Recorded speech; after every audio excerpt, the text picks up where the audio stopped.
अंबरनाथ में भाजपा मन से विवाद गरमाया। शिर्के पर भाजपा के गंभीर आरोप। 14 दिन की न्यायालयीन हिरासत। अंबरनाथ में भाजपा और मनसे के बीच विवाद लगातार गहराता जा रहा है। शुक्रवार को मनसे के अंबरनाथ शहराध्यक्ष शैलेश शिर्के को पुलिस ने न्यायालय में पेश किया, जहां न्यायालय ने उन्हें 14 दिन की न्यायालयीन हिरासत में भेज दिया। इस कार्रवाई के बाद भाजपा ने भी पत्रकार परिषद आयोजित कर शिर्के पर कई गंभीर आरोप लगाए और कहा कि उसे पुलिस की कार्रवाई पर पूरा भरोसा है। पत्रकार परिषद में भाजपा जिला अध्यक्ष नंदू परब, पूर्व नगराध्यक्ष गुलाबराव करुंजले और शहराध्यक्ष अभिजीत करुंजले सहित अन्य पदाधिकारी मौजूद थे।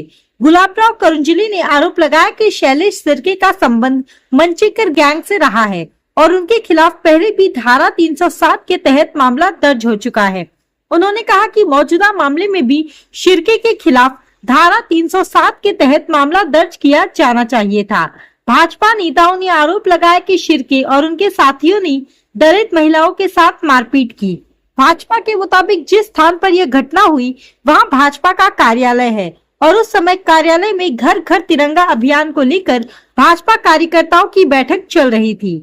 आरोप है कि शिर्के और उनके समर्थक भाजपा कार्यालय पर कब्जा करने के इरादे से वहां पहुंचे और मारपीट की।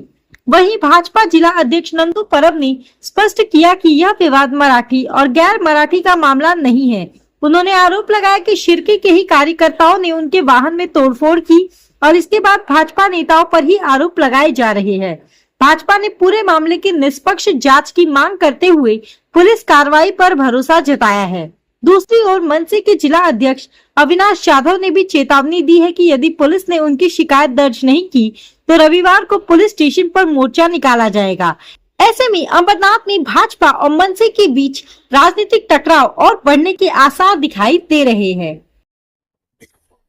उपस्थित सर्व पत्रकार, यूट्यूबर, वेगवेगळ्या चॅनलचे सन्माननीय अंबरनाथ शहर एक शहर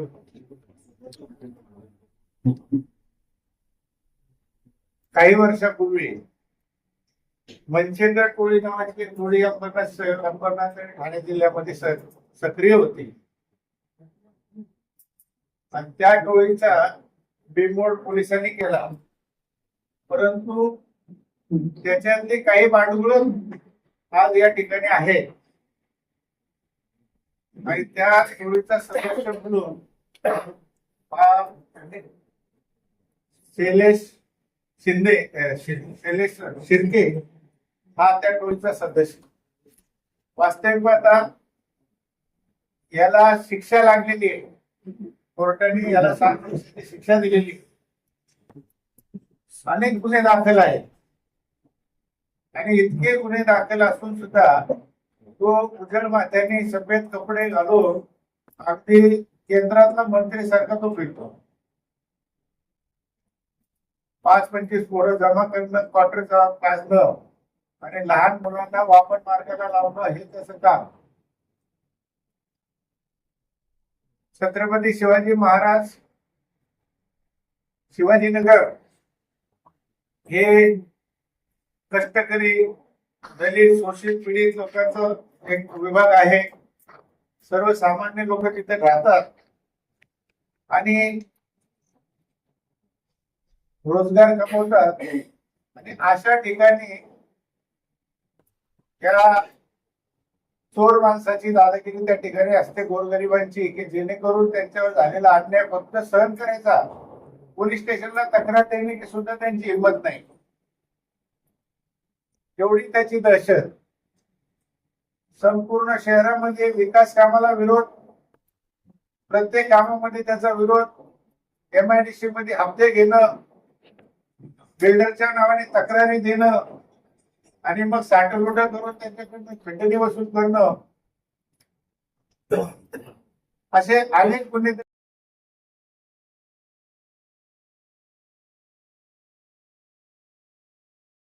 सुमारे घेऊन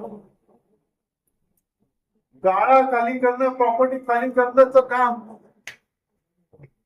करते आणि त्याचं हे स्पष्ट उदाहरण आपल्याला पाहायला मिळत आहे। म्हणजे कुठंतरी काही संबंध नसताना शैलेश शिर्के नामक व्यक्ती त्या ठिकाणी येतो आमचा तर आज या ठिकाणी प्रश्नच आहे की शैलेश शिंदेचा त्या ठिकाणी जायचा संबंध काय? न्यायालयीन लढाई चालू असणाऱ्या दृष्टीमध्ये तो न्यायालयीन लढाई आहे. न्यायाच्या माध्यमातून किंवा न्यायालयाच्या माध्यमातूनच त्याचा क्रीडा त्या ठिकाणी शिकतो. तेवढंच नाही तर रेखा जाधव त्या मूळ गाळा मालक त्यांचं या ठिकाणी अग्रीमेंट देखील आम्ही आणलंय. ते त्या गाळ्याचे खरे मालक. त्यांनी त्या ठिकाणी लक्ष्मी राजपूत यांच्या अर्धांगिनी त्यांना देखील तो गाळा विकून त्याचं संपूर्ण कागदपत्र या ठिकाणी आणले. हे सर्व काही असताना कुठंतरी जनतेला माध्यमांच्या माध्यमातून आपल्या प्रेस मीडियाच्या माध्यमातून असू किंवा डिजिटल मीडियाच्या माध्यमातून कुठंतरी दिशाभूल करण्याचं काम या अलीकडच्या या 2-3 दिवसामध्ये. या सर्व गोष्टींचं स्पष्टीकरणच्या हेतूनेच आज आपण सर्व या ठिकाणी एकत्रित जमलोय.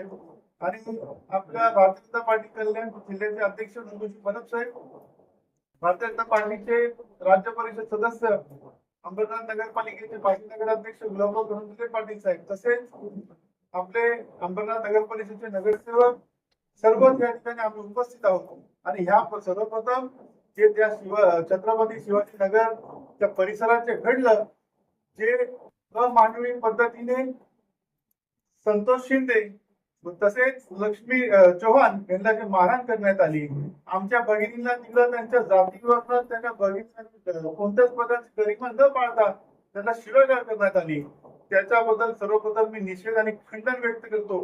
मी या ठिकाणी उपस्थित माझ्या बांधवांना विनंती करतो की आपल्याला काही प्रश्न असतील तर आपण त्या ठिकाणी आम्हाला का ये जो कहना है सरासर गलत है। पूरा भारत में कोई भी आदमी वो किसका भी घर खरीद के ले सकता, यामुळे त्याच्या घराच्या मालकीन होत्या रेखा जाधव त्यांच्या नवऱ्याच्या नावावर असलेली प्रॉपर्टी यांचं राहतं घर. नवरा वारल्यानंतर त्यांच्या पत्नीला ते घर त्यांच्या नावावर चढतं, त्याप्रमाणे त्यांच्या नावावर होतं. ते घर लक्ष्मीकांत चव्हाण यांनी ते 2023 साली विकत घेतलं. त्याचं हे कागदोपत्र सर्व इथे आहेत.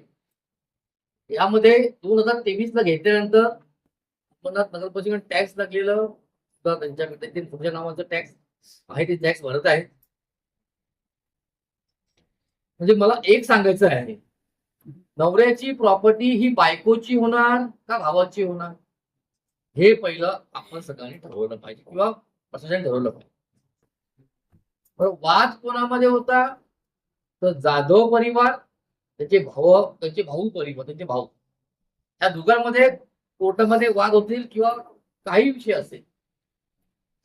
या शैलेश शिर्केला कोणी परमिशन दिली की गाळा खाली वास्तू खाली करण्याची, दादागिरी करून पोरं घुसून मारहाण करण्याची? यांना हक्क काय? मी अविनाश जाधव यांना सांगू इच्छितो की जर ते घर लक्ष्मीकांत चव्हाण यांनी घेतलं असेल, ते राहत असतील,